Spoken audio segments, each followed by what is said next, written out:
All right. All right. I hope you brought your thinking cap.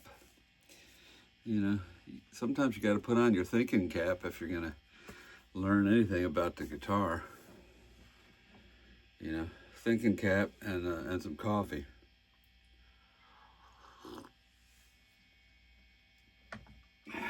So, the other day I was talking about the monkey in the middle. I don't know. So what we should talk about now is everything below the monkey. What's going on below the monkey? Okay. So if I have an E note and I got an A note here, so that distance is 1, 2.5 steps. Now, if I play a low E string, so I have a root,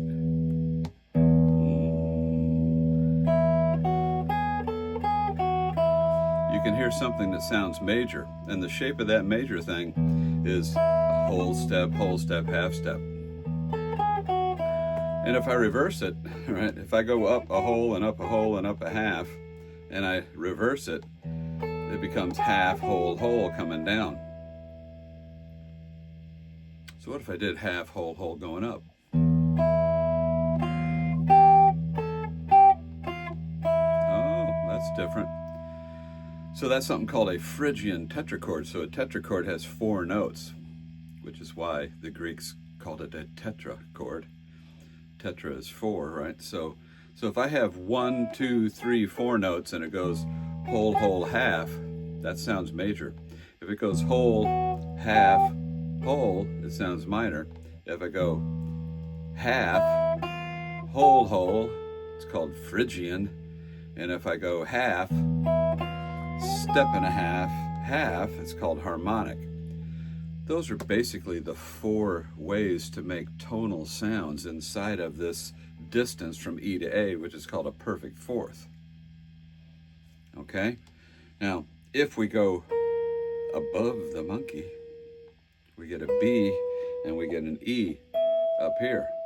And the same thing is going on there.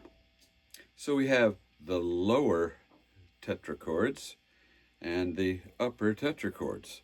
So I could have whole, half if I want major sound, or I can have whole, half, whole if I want a minor sound. I can have a half and a whole if I want a more minor kind of part way to diminished sound.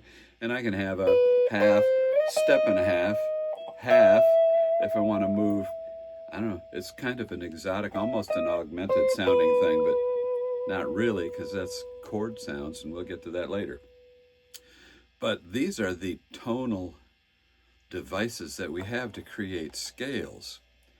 And I'll demonstrate that now. If I have an E and I use 2 major tetrachords, so I go whole step, half step, notice I get to the first perfect fourth, and I skip the monkey, and I go to the 5th. From the 5th, I get a whole step and a half step. 2 major things.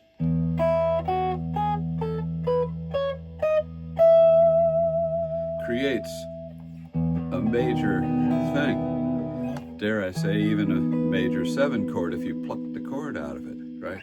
Now, if I go major and I skip the monkey and I jump to 5 and I do a minor tetrachord, so instead of whole, half, I do whole, half, whole.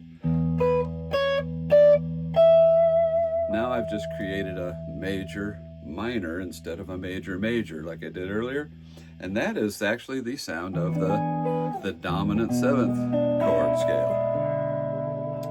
If I do minor,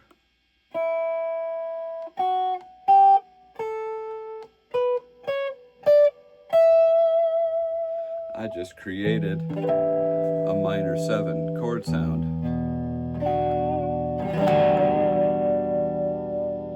And if I could mix these up in a variety of ways. I'm not going to do all of them, but you can see that you can mix and match these upper and lower tetrachords to create a whole bunch of different scalar and harmonic effects. So I think it behooves us to spend a little bit of time working that out, okay?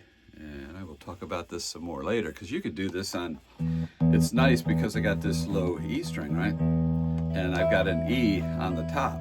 So I can look at it in reference to E being the root note, or 1.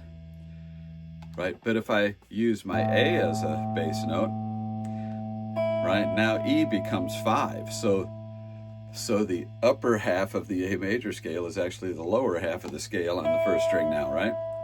Or I could look at it from A. But the same things apply, right? If I'm in the key of A and I want a major sounds, I got to go whole half from E, skip the monkey, and go whole half again, and I've got A major inverted in a sense, right? So you got to put on your thinking cap and spin your propeller so you figure that stuff out, right? But your ear tells you when it's right anyway.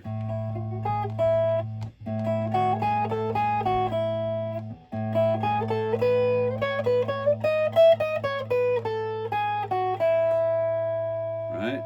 Or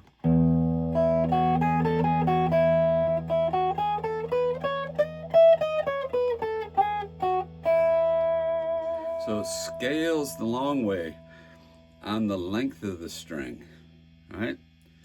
And I got onto this years ago because I was listening to Jimi Hendrix go,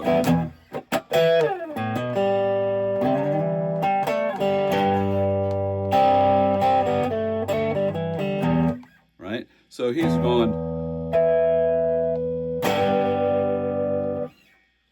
from the bottom to the top of the neck in one swoop, and then it's somewhere in his solo, he's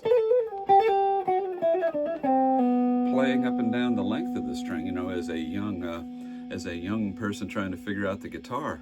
I went, oh, look at that, he's staying on one string and wrangling around on that string.